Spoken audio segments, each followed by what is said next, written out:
and another Burke representative. This is Jorge Alvarez going forward under Jamie Spencer. Another one for Kevin Ryan, who's got a very strong hand. It's the Harry's $500,000, 626,000 to the winner. Here's Mike. Runners all set now, ready to go and racing. Arizona Blaze began pretty well. Purple Jacket from stall 4 for the Harry's $500,000 by Goffs Stakes over the straight 6 here on the Knavesmire. Against the wind in the blue and white red colours, showing good speed on the near side. Sensorium, the grey, though, maybe just ahead of against the wind. Down the far side there, Bueno Nacho is racing in company there with American Style, the white cap noseband. Arizona Blaze and also the first colours of Hamilton Territorial Knight in the dark blue cap, right up there in the firing line. Right behind them then the light green jacket of Ghost Run on the near side. Midnight City, Fear and Fast is being pushed along then towards the back of the main group. 2 is Rock Hunter, and then comes in the white cap Almighty Mo in the orange cap, and Cracky Man in the white cap trying to make up ground on the near side with Jorge Alvarez, but they race down inside the final quarter mile. Arizona Blaze down the centre, but against the wind, holding an advantage at the moment. Sensorium running a crack of the grey is trying to challenge behind them with diligently, and then Jorge Alvarez on the near side in the yellow colours as they race inside the final furlong in the Harry's $500,000 by Goffs Stakes. Arizona Blaze diligently is lunging late on the far side and diligently creates a big surprise and wins it. Arizona Blaze, Sensorium, Jorge Alvarez, and then right behind them against the wind.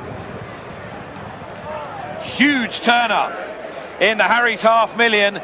And the 626,000 first prize goes the way of Mr. Goddard, in whose silks Rossa Ryan has ridden diligently to success for Clive Cox. Rossa Ryan wins aboard diligently at a big price. The favourite Arizona Blaze is second. It's a pretty tight call for third. Sensorium, I think, came through for third place. Reese Clutterbuck for Dylan Cunha. 22 to 1. You might have thought he'd have been bigger. Not so. 22 to 1. Rossa Ryan for Clive Cox diligently from stall 2. Low numbers doing best. Again, massive prize. Yeah, stall 2 beat stall 4. A couple of higher drawn horses, 21 and 16 I think it was, that were in third and fourth spots, and they make the ground more towards this side from, certainly in the case of George Alvarez, a good way further back, but diligently just managing to collar Arizona Blaze on the line. He was up there in the firing line throughout the runner-up. It looked as though he was facing quite a strong challenge from a few of them a good way out. He saw that challenge off, and then he gets caught by one that hadn't been in that little bit of a contested pace earlier on in the race. Not quite sure where this has come from, Jane. No, out of left field. Let's see him from stall 2, and we'll take it because the Hamilton pair and Bueno Nacho, they set paces up front. David Egan, not as expected. We didn't expect him to go out and try and make all. He didn't need to do a burn up like he did at the Curragh. He didn't do that. He happily took a lead. It looked like Bueno Nacho was up there upsides alongside American Style. There was a couple of horses out the back. They were completely taken off their feet, and against the wind under Shane Gray has travelled like a dream stand side. But your eventual winner is on the quarters of Arizona Blaze.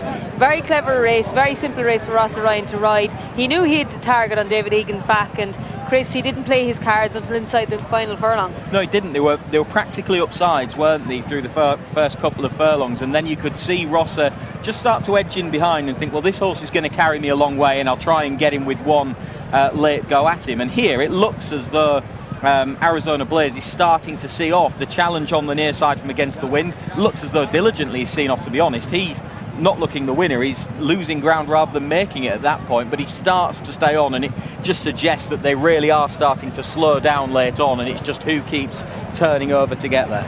It kind of looks like the favourite hasn't maintained it. Yeah, I don't think any of them are maintaining without it. He's just slowing down a bit more quickly than the runner-up. Clive Cox has won this race before. It'll give him particular satisfaction that he's won this race today with a son of Harry Angel, a horse who was one of the very best he trained, and with whom he won the July Cup in spectacular fashion. Dragon Leader was Clive's previous winner of this race. That, of course, was last year under Ryan Moore. And that horse went off the 7-2 favourite. This horse today 22 to 1, and rather harder to foresee. It wasn't a 5-race maiden coming in here beating a horse who contested a hot Group 1 last time. You didn't see it. I didn't see it. And already a group winner. Obviously Arizona Blaze was carrying a little bit more weight than diligently, but there was only £7. That was more than a lot less than the official handicapper would have had it. I mean, he was a strong-looking type in the paddock, was Diligently. You'd give him that much, but on the form book he had a good bit to find. But Clive Cox delivering. I think it was a smart ride by That's the nature Rossa of these Ryan. races, isn't it? It's actually so difficult to take form, literally, when it comes to these sales races, because some of these 2-year-olds, they can't sustain hard racing, and some of them thrive off it. Yeah.